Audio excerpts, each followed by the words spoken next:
Friends, psychology का पिछले video में हमने 25 क्वेश्चन सॉल्व किया हुआ है। आप हमारे इस यूट्यूब चैनल पे देख चुके होंगे।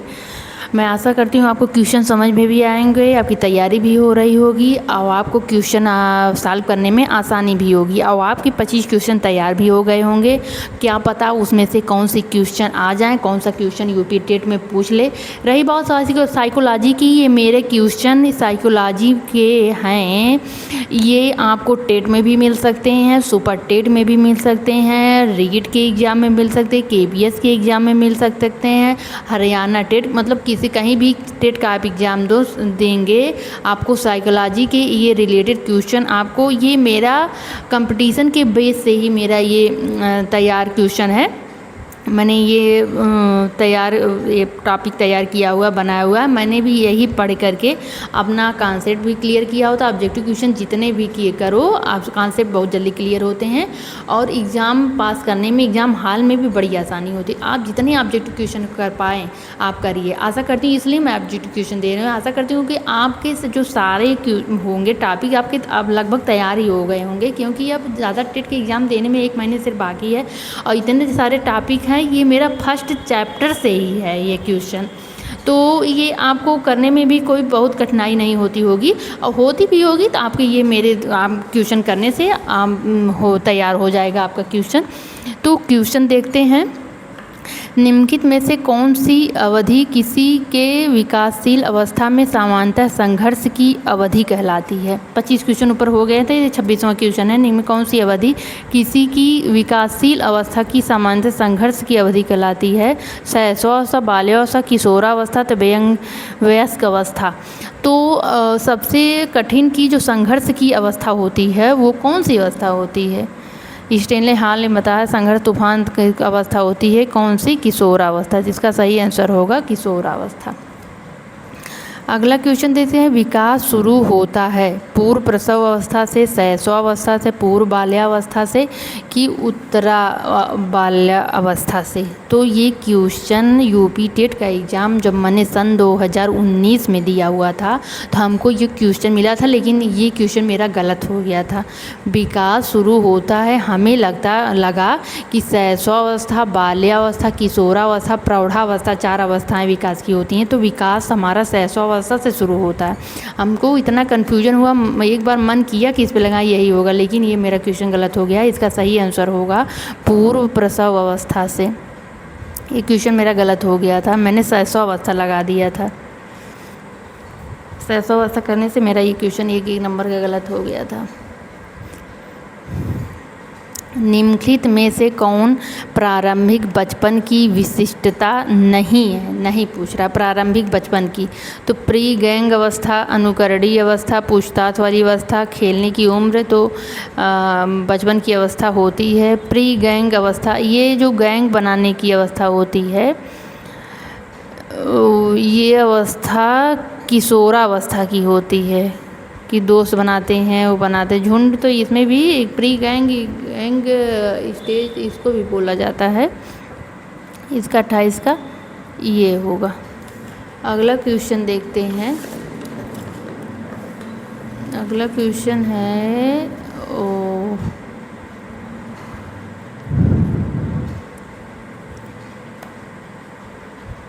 वेट लिफ्टर को आमतौर पर मांसपेशियों और शरीर को पुष्ट बनाना होता है, उन्हें किस प्रकार का आहार लेना चाहिए? जो वेट उठाते हैं, प्रोटीन, कार्बोहाइड्रेट, वसा, विटामिन। तो इसका वेट लिफ्टर तो प्रोटीन की ज़रूरत होती है। और अगला क्वेश्चन है कि बाल विकास के किस चरण में विपरीत लिंग की ओर अधिकतम आकर्षण दिखता है? तो बाल विकास में जो हमारा होता है कि लड़के लड़कियों में, लड़कियां लड़कों में इंटरेस्टेड होती हैं, ये किशोरावस्था की आकर्षण होता, किशोरावस्था स्टेज में होता है। अगला क्वेश्चन है कि बालक की व्यक्तिगत अध्ययन का मनोवैज्ञानिक विधि है? बालक के व्यक्तिगत अध्ययन की मनोवैज्ञानिक विधि है रेटिंग स्केल, प्रश्नावली, केस स्टडी, प्रयोगात्मक विधि। तो बालक की जो व्यक्तिगत, एक बालक का व्यक्तिगत अध्ययन किया जाए तो इसमें केस स्टडी होता है, जिसमें एक बालक के पूरा मानसिक आंशिक व्यवहार पर अध्ययन किया जाता है, उसको केस स्टडी कहते हैं। अगला क्वेश्चन है, सीमा हर पाठ को बहुत जल्दी सीख लेती है जबकि लीना उसी सीखने में ज़्यादा समय लेती है। विकास का किसका सिद्धांत है? तो वैयक्तिक भिन्नता का सिद्धांत है। वैयक्तिक भिन्नता आप एक चैप्टर पढ़ चुके होंगे कि अपने हर बालक के आप सीखने की, समझने की, कोई क्वेश्चन सॉल्व करने की जो कैपेसिटी होती है वो अलग अलग होती है। शिक्षण अधिगम प्रक्रिया में व्यक्तिगत रूप से ध्यान देना महत्वपूर्ण है। शिक्षण अधिगम प्रक्रिया में व्यक्तिगत रूप से ध्यान देना आवश्यक है क्योंकि शिक्षार्थी हमेशा समूह में ही बेहतर सीखते हैं। शिक्षक प्रशिक्षण कार्यक्रम में ऐसा ही बताया गया है।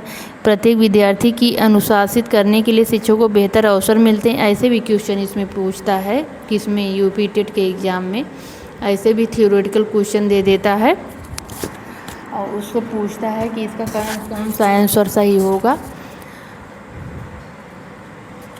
तो बच्चों के विकास दर भिन्न होते हैं और वे भिन्न तरीके से सीख ले सकते हैं। तो व्यक्तिगत भिन्नता की बात किया है, अधिगम व्यक्तिगत रूप से ध्यान देना, तो इसका सही आंसर होगा कि बच्चों के विकास दर भिन्न होती हैं, वे भिन्न तरीके से सीख सकते हैं। इसका सही आंसर ये होगा डी। अगला क्वेश्चन है कि कौन सा वृद्धि और विकास का सिद्धांत नहीं है, नहीं पूछ रहा है। तो विकास का सिद्धांत समान प्रतिमान का सिद्धांत है। विकास विशिष्ट सामान्य की ओर सिद्धांत ये नहीं आता। सतत विकास का सिद्धांत, व्यक्तिगत विभिन्नता का सिद्धांत सब है। विकास का सिद्धांत भी पढ़ेंगे तो 4-5 सिद्धांत है। समान प्रतिमान का सिद्धांत, सतत विकास का सिद्धांत, व्यक्तिगत विभिन्नता का सिद्धांत, निरंतरता का सिद्धांत, एकीकरण का सिद्धांत, अंतःक्रिया का सिद्धांत, तो ये सब आपको याद होना चाहिए, ये नहीं है। विकास एक प्रक्रिया है, खंडित, निरंतर, पूर्ण, अपूर्ण। विकास जन्म से लेकर के मृत्यु तक होता है। वृद्धि जन्म से लेकर के लड़कियों में 16 वर्ष तक, लड़कों में 18 या 21 वर्ष तक होती है। लेकिन विकास जो है जन्म से, जब आदमी जन्म लेता है तब से विकास चालू होता है, जब मृत्यु होता है तब विकास खत्म होता है। जन्म से मृत्यु तक होता है, निरंतर चलने वाली प्रक्रिया है। इसका सही आंसर होगा निरंतर चलने वाली प्रक्रिया है। अगला क्वेश्चन है कि इसमें में कौन सा विकास का एक सिद्धांत नहीं है? इसमें नहीं है पूछा है, विकास का सिद्धांत नहीं है। तो पहला, विकास संशोधन योग्य होता है। विकास केवल संस्कृति के शामिल और निर्धारित होता है। विकास जीवन पर्यंत होता है, ये तो है। विकास वंशानुक्रम, पर्यावरण दोनों पर प्रभावित होता है, ये भी सही है। विकास संशोधन योग्य होता है। विकास अगर हो जाए, जैसे हमारे ज्ञान का विकास हो जाए, अगर हम अपने संशोधन करना चाहें अपने ज्ञान में, तो ज्ञान का संशोधन भी कहते हैं। जैसे हम कोई चीज़ गलत पढ़ लेते हैं तो कोई बताता नहीं, ये नहीं ऐसे, तो हम उसको ज्ञान गलत चीज़ों को भुला करके सही जो चीज़ें पढ़ के अपने संशोधन कर लेते हैं। तो ये तो तीनों हैं। ये जो है संस्कृति शामिल निर्धारित होता है, ये नहीं है। अगला क्वेश्चन है, विकास से की ओर बढ़ता है। विकास कैसे, किस हिसाब से इसमें घटाव बढ़ाव होता है? तो इसका आंसर 4 आंसर देखते हैं, इसमें कौन सा होगा।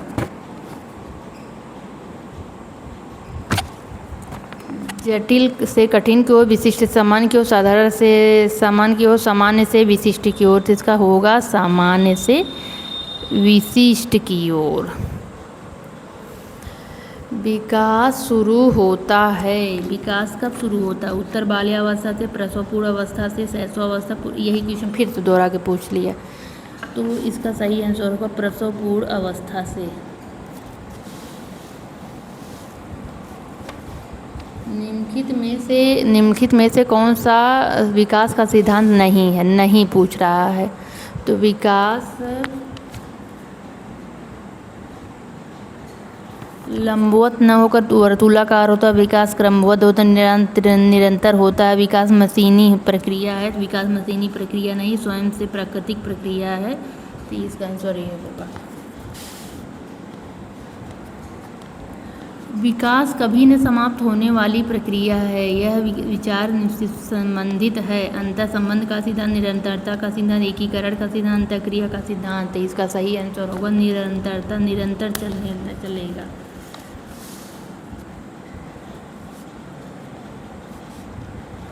अगला क्वेश्चन है, संकल्पनाओं की व्यवस्थित प्रस्तुति विकास के निम्नलिखित में से किस सिद्धांत के साथ संबंधित हो सकती है? विकास विषय जातीयता स्वायत्तता की ओर अग्रसर है। विद्यार्थी भिन्न दरों पर विकसित होते हैं। विकास सापेक्ष रूप से क्रमिक होता है। विकास के परिणाम स्वरूप वृद्धि होती है। तो इसका सही आंसर होगा विकास विषय जातीयता से स्वायत्तता की ओर अग्रसर होता है, पहला आंसर। अगला क्वेश्चन देखते हैं, विकास की गति और व्यक्ति से दूसरे से भिन्न होती है किंतु यह नमूने को अनुगमित करती है। तो विकास की गति और व्यक्ति से व्यक्ति एक दूसरे से भिन्न होते हैं, लेकिन ये एड़ी से चोटी की ओर अव्यवस्थित अप्रत्याशित क्रमबद्ध और विकास जो होता है वो क्रमबद्ध होता है और एक व्यवस्थित तरीके से होता है। इसका सही आंसर होगा क्रमबद्ध और व्यवस्थित। अगला क्वेश्चन है कि सीमा हर बार पाठ को बहुत जल्दी सीख लेती है जबकि लीना उसी पर ज़्यादा समय लेती है। विकास के सिद्धांतों को दर्शाता है ये क्या? निरंतरता, समान से विशिष्ट की ओर, वैयक्तिक भिन्नता, अंतः संबंध। तो आप बताइए, कोई जल्दी सीख लेता है, कोई सीखने में ज़्यादा समय लगाता है, तो वैयक्तिक भिन्नता है ये।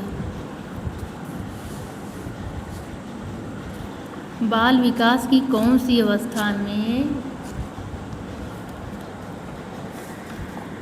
ओडिपस और इलेक्ट्रा जटिलता शुरू होता है? शैशवावस्था, बाल्यावस्था, किशोरावस्था, वयस्कावस्था। आप बताइए, ओडिपस और इलेक्ट्रा इसमें क्या होता है? लड़के लड़कियों का ये शैशवावस्था में शुरू होता है, 3 से 6 वर्ष के बच्चों में होता है। ये अपने पिता के प्रति, लड़के पिता के प्रति, लड़कियां माता के प्रति होती हैं, तो वही ओडिपस इलेक्ट्रा होता है। ये शैशवावस्था की अवस्था होती है। निम्नलिखित में से कौन सा विकास का सिद्धांत नहीं है? विशिष्ट से समान क्रिया का सिद्धांत, निरंतरता, विविधता, एकीकरण, ये सब सिद्धांत हैं, यही नहीं है विशिष्ट से समान की ओर। अगला क्वेश्चन है, निम्नलिखित में से कौन सा कथन सत्य है? आनुवांशिक बनावट व्यक्ति के परिवेश की गुणवत्ता के प्रति प्रत्युत्तरात्मक को प्रभावित करती है। या इसका गोद लिए गए बच्चों का वही वृद्धि लाभार्थ होता है जो गोद लिए गए उनके सहोदर भाई बहन का होता है। अनुभव मस्तिष्क के विकास को प्रभावित नहीं करती। विद्यालयीकरण का बुद्धि पर कोई प्रभाव नहीं पड़ता। कौन सा कथन सत्य है? आनुवंशिक बनावट व्यक्ति के परिवेश की गुणवत्ता के प्रति प्रत्युत्तरण को प्रभावित करती है। इसका सही आंसर होगा पहला इसका सही आंसर है। आनुवंशिक बनावट व्यक्ति के परिवेश की गुणवत्ता के प्रति प्रत्युत्तरात्मक को प्रभावित करती है। इसका सही आंसर होगा। अगला क्वेश्चन है कि आनुवंशिकता का गठन है वातावरण, मानसिक, आनुवंशिक, मनोवैज्ञानिक। इसका होगा वातावरण। प्रकृति पोषण विवाद में प्रकृति से क्या अभिप्राय? ये आप गूगल पे डाल करके एक क्वेश्चन देख लीजिएगा। प्रकृति पोषण विवाद हर बार क्वेश्चन ये यूपी टेट सी टेट हमेशा पूछता रहता है, तो इसका सही आंसर होगा प्रकृति पोषण विवाद, जैविकी विशिष्टता, वंशानुक्रम सूचनाएं। ये प्रकृति से मतलब होता है वंशानुक्रम, क्योंकि मतलब जैसा होता है जहाँ पे अनुवांशिक जैसा वातावरण होता है वहाँ की प्रभाव पड़ता ही है। उसी पे क्वेश्चन बना हुआ है। आर्जो तर्क देता है कि भारत विकास व्यक्ति की नैसर्गिक प्रवृत्ति से प्रभावित होती है, जबकि सोनाली महसूस करती है कि परिवेश में प्रभावित होती है। अर्जन और सोनाली के बीच यह चर्चा किस विषय पर है? तो इसका सही आंसर है प्रकृति और पालन पोषण वाद विवाद पर हो रहा है आर्जो और उसके बीच। 50वां क्वेश्चन है, किस व्यक्ति को आकार देने में वातावरण के घटकों की कोई भूमिका नहीं होती, जबकि प्रत्येक व्यक्ति की बुद्धि और अनुवांशिकी संरचना में निर्धारित होता है? ये क्वेश्चन हर बार देखिए एग्ज़ाम में, या सी टेट में, KVS में, यूपी टेट में, हर बार के एग्ज़ाम में ऐसे ऐसे क्वेश्चन करके पूछता है। बड़े बड़े क्वेश्चन रहते हैं, तो इसका आप देखिए छोटा कर दे जैसे आपको दिखाई दे। इसका सही आंसर होगा इसका डी वाला सी वाला आंसर सही है, ठीक नहीं है, क्योंकि बहुत से शोध यह सिद्ध करते हैं कि विकास में वातावरण का बड़ा प्रभाव पड़ सकता है और पड़ता भी है। इसका सी वाला आंसर सही होगा। तो ये आपके देखिए 50 क्वेश्चन थे, हमने सॉल्व करा दिए। जितना हो सके आप ऑब्जेक्टिव क्वेश्चन सॉल्व कीजिए, थोड़ा अपना कॉन्सेप्ट भी क्लियर होता है। और अगर वीडियो अच्छी लगे तो एक सब्सक्राइब ज़रूर करिएगा और एक लाइक कर दीजिएगा, जिससे हमको जब मेरा टाइम है, वैसे तो मैं फ्री रहती हूँ तो अपना सोचती हूँ वीडियो डाल दूँ, आपको हेल्प हो जाए, आपका टेट भी निकल जाए। क्यों आगे भी वैकेंसी है कि चांसेस हैं सबको मिल जाए, सब अपने पैर पे हो जाए, मैं तो यही आशा करती हूँ। आप और आपको बता दूं, आप जितना हो सके, तो मेरे खुद की मैंने फ़ोटोकॉपी करवाया हुआ, मैंने भी ऐसे ऐसे करके देखिए, मैंने जो हर लेसन के जो ऑब्जेक्टिव क्वेश्चन बन सकते थे, एग्ज़ाम में आए हुए थे, आ सकते थे, मैंने उससे रिलेटेड ये 60 नोट ऐसे ऐसे मैंने तैयार किए थे, ऐसे ऐसे पेज में बना करके सॉल्व करके, और मैं ऐसे ऐसे हर चैप्टर के मैंने यूज़ किए थे। इसीलिए साइकोलॉजी में मेरा 25 नंबर भी हुआ, क्योंकि ये ऐसे ऐसे करने से, नोट्स पढ़ लेने, थ्योरी पढ़ लेने से, ये क्वेश्चन ऐसे टॉपिक वाइज 2 कॉपी करवा लेने से, ऑब्जेक्टिव क्वेश्चन के 2 कॉपी एक एक पेज करवा ले, ऐसे पैसे ही हर चैप्टर से 50-50, 25-25, 20-20 क्वेश्चन करवा के मैंने सॉल्व किए थे। आज भी मैंने उसको रखा हुआ है। बहुत ही ज़्यादा हेल्प मिलती है इसको ऐसे क्वेश्चन सॉल्व करने से। तो आपको भी अगर हो सके तो आप ऑब्जेक्टिव क्वेश्चन का कलेक्शन कर करके 2 कॉपी करवा के वही सिर्फ प्रैक्टिस कीजिए, हर चैप्टर करवा लीजिए। 25-25 पेज का होगा, बहुत होंगे, 500-600 क्वेश्चन होंगे, आप करवाइए, देखिए, और आप एग्ज़ाम में दे करके दिए, और थोड़ा अपने कॉन्सेप्ट भी क्लियर होते हैं। बुक से जैसे नोट्स बुक से जैसे कॉन्सेप्ट क्लियर नहीं हो तो एग्ज़ाम हॉल में बहुत कन्फ्यूजन होता है। ऐसे जैसे 2 कॉपी करवा लेते हैं तो बहुत ही आसानी से हम लोग को ज़्यादा चीज़ें, हमारा IQ जो है वो क्वेश्चन को कैप्चर कर लेता है। तो आशा करती हूँ आप क्वेश्चन देखिए, सॉल्व कीजिए।